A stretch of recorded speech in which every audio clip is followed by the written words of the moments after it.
ভাবমূর্তি স্বচ্ছ দেখাতে গিয়ে আরও অস্বস্তিতে পুলিশ। ঘুষ নেওয়ার অভিযোগে ভাইরাল ছবিকে প্রথমে ফেক বলে দাবি পুলিশের। ঘুষ নয়, জরিমানার টাকা নেওয়া হচ্ছিল দাবি করে পোস্ট কলকাতা পুলিশের। ভাইরাল ছবিটিকে ফেক এবং 25শে আগস্টের বলে দাবি করে কলকাতা পুলিশ। অথচ ছবিটি 2023-এ আমরা বেহালাবাসী নামে গ্রুপে পোস্ট করা হয়। বিতর্কের মুখে শেষ অবধি ছবি ডিলিট করল কলকাতা পুলিশ।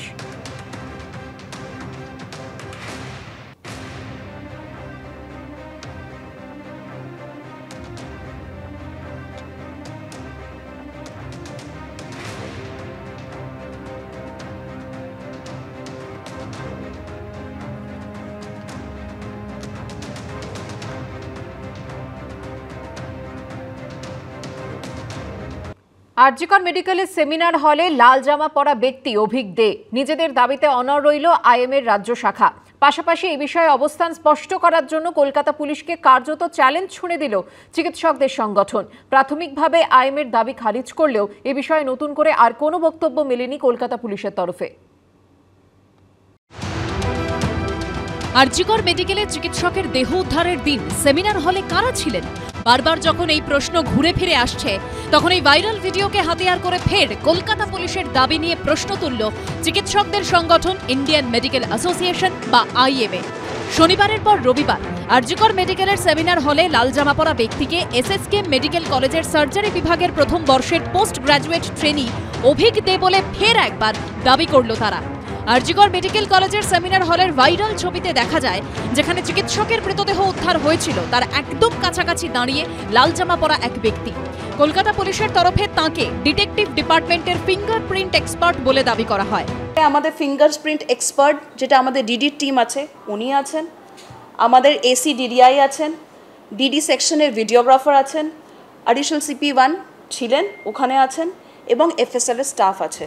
কিন্তু কলকাতা পুলিশ যাকে ডিডির ফিঙ্গারপ্রিন্ট এক্সপার্ট বলে দাবি করেছে, চিকিৎসকদের সংগঠন আইএমএর দাবি তিনি হলেন অভিক দে, এসএসকে মেডিকেল কলেজের সার্জারি বিভাগের প্রথম বর্ষের পোস্ট গ্র্যাজুয়েট ট্রেনি, যাকে আরজিকর মেডিকেলের তৎকালীন অধ্যক্ষ সন্দীপ ঘোষের ঘনিষ্ঠ বলেও দাবি করা হয় চিকিৎসকদের সংগঠনের তরফে। পাল্টা কলকাতা পুলিশের তরফে দাবি করা হয় অভিক দে বলে যাকে দাবি করা হচ্ছে তিনি আসলে আনিসুর রহমান, ডিটেকটিভ ডিপার্টমেন্টের ফিঙ্গারপ্রিন্ট বিশেষজ্ঞ। পুলিশের তরফে আরও যুক্তি দেওয়া হয়েছে চুলের ধরন দেখে অভিক দে বলে ভুল হচ্ছে। আসলে মাথায় আলো পড়ায় চুলের ধরনের পরিবর্তন হওয়ায় আনিসুর রহমানকে অন্য ব্যক্তি বলে মনে করা হচ্ছে। কিন্তু তারপরেও নিজেদের দাবিতে অনড় রয়েছে ইন্ডিয়ান মেডিকেল অ্যাসোসিয়েশনের রাজ্য শাখা। সোশ্যাল মিডিয়ায় তারা লিখেছে, আমরা দৃঢ়ভাবে বলতে পারি ওই ব্যক্তি অভিক দে। 41 ঘন্টা পেরিয়ে গেলেও কলকাতা পুলিশ বলেনি লাল জামা পরা ব্যক্তি অভিক দে নন।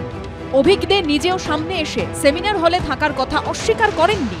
মানুষের কাছে এটা খুব পরিষ্কার হয়ে গেছে যে সেদিনকে আরজিকরে ক্রাইম সিনে ঘটনা ঘটার পরে বহু মানুষ ঢুকেছেন।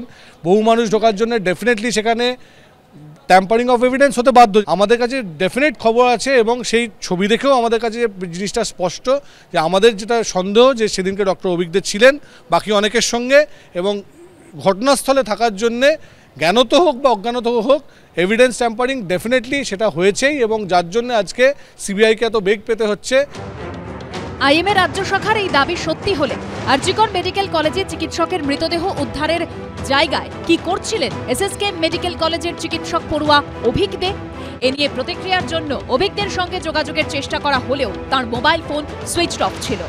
সন্দীপ সরকারের রিপোর্ট, এবিপি আনন্দ, কলকাতা।